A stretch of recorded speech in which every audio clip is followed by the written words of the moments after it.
In the Dragon Ball universe, the Hyperbolic Time Chamber, or the original Japanese name, 精神と時の部屋 meaning room of spirit and time, is an interesting concept that isn't fully explained in the show, and this video will help explain more about it. The Hyperbolic Time Chamber is a dimension that exists outside the normal Dragon Ball universe, with the only way of entering it through the door located on Kame's lookout. When someone enters the Hyperbolic Time Chamber, immediately they will open to a central building surrounded by a limitless void in all directions with no boundaries or end in sight. In the central building, there is housing, food, beds and a bathroom. On the outside of the building, there is a clock accompanied by a dual hourglass structures parallel of the building counting down 1 year's time. The person inside the chamber will immediately notice changes to that of Earth. The gravity is 10 times stronger. The air is 1/4 thicker. There are no day or night cycles, only bright white constantly. The climate of the chamber also fluctuates from an Arctic -40 Celsius to a blistering 50 Celsius.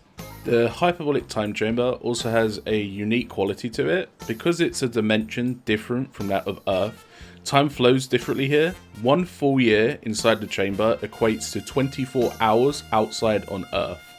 In the show, this room has helped the Z Fighters a lot at getting quick training sessions done, preparing to fight the next big bad of the arc. As helpful as the room is, there is limitations of using it. Originally, the room could only be used for 2 years or 2 days on Earth in a row, but it is better to use a chamber 1 year or 1 day on Earth at a time, because there is only enough food to last 2 people for 1 full year. So essentially, a person can only use a chamber twice a lifetime. If someone was to stay for longer than that, the exit of the chamber will vanish and the person will be trapped in there forever. Now, in Dragon Ball Z, in the Buu saga, Gotenks does get around this floor, but under normal circumstances, you will be trapped there forever. That does pose the question though, can Shenron rescue someone trapped inside the room?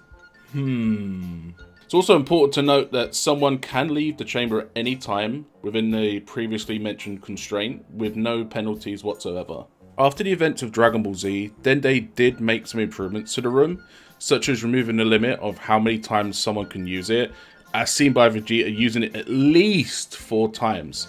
The door now being much more versatile this time, handling Goku and Vegeta fighting at Super Saiyan Blue level without it being destroyed, compared to when Piccolo destroys it in the Buu saga. Now, even though the room has been upgraded, it is still possible to be destroyed. If someone takes things way too far, as seen with Vegeta destroying the room twice in Dragon Ball Super. So how come Vegeta didn't get trapped inside, you ask? Well, he is him.